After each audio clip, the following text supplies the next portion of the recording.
So the purpose of this video is just kind of show you the new Boardmaker 7 and show you where everything is located now, because you can see it does look different than the Boardmaker Online and the version before that. So you'll see that when you open it up, it opens just like this. You have your toolbar at the top, which is bigger than it was, so that's kind of nice. It's really easy to see things. Over on the left is where you can click on select to be able to click on different things. You have a button option with a drop down, and you can see there's a lot of button options now. So I'm going to do a separate video to highlight each of these, but just for the purpose of this video, this is where you would go to draw a new button. Just like you could in the past, the button comes up on the screen and you can move it around and adjust the size of it. You have all of your editing options here on the side for properties. Most of this kind of looks the same. You have the ability to add a symbol and edit a symbol.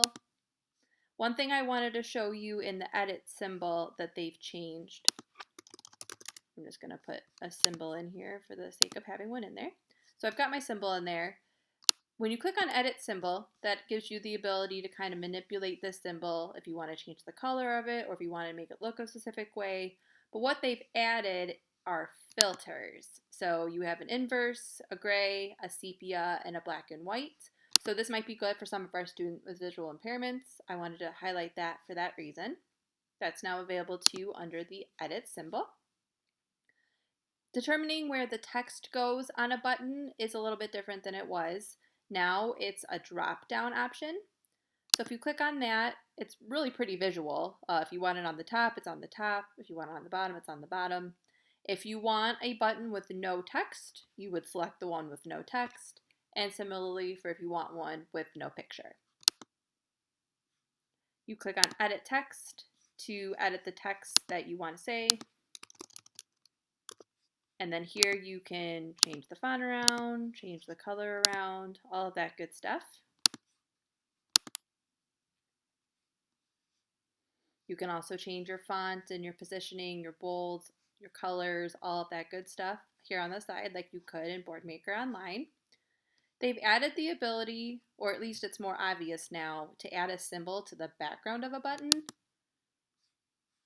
So let's say I wanted to put a tree behind my apple. You can see it's now behind my apple. I'm not quite sure what you would really want to do with that, but if you have an idea of how you can make that work, that would be how you would go about doing it. It's under the background section. If you don't like it, you just click remove image and it goes away. Just like you could before, you can change the background color of a button by clicking fill. You can, under style, play around with the type of button. So if you want it to be the dashes and dots for the students to cut out, that would be where you would do that. For size, you can just count up, and the higher the number, the thicker the button outline is. You can also change the shape of the button here. And then these other features are more advanced. I go over them in another video. But that kind of goes over the main button features that we're used to using. If we go back to the toolbar, you see that there's now a shapes drop down that you can indicate what kind of shape you want.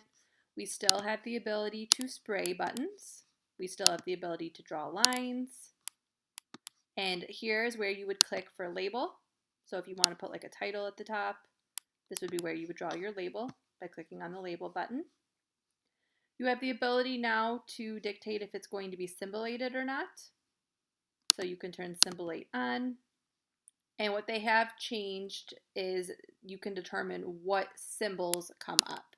So usually it would give you symbols in every single word, but here now you can say, okay, I only want it on the nouns, or I only want it on the verbs, or I only want it on the non-common words. So just to show you that, I'll type a sentence.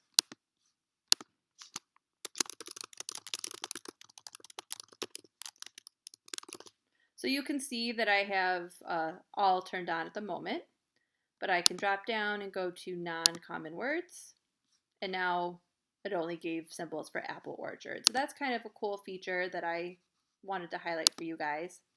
Like usual, you can change your symbol height, so if you want them a little bigger, again, the higher, the bigger.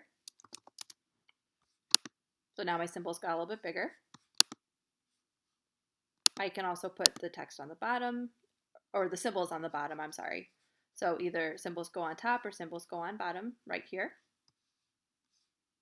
If you want to make a symbol 8 button, you can also go here to the button option and select a symbol 8 button. And that'll put like the box around it. But this would be how you would symbolate just a label.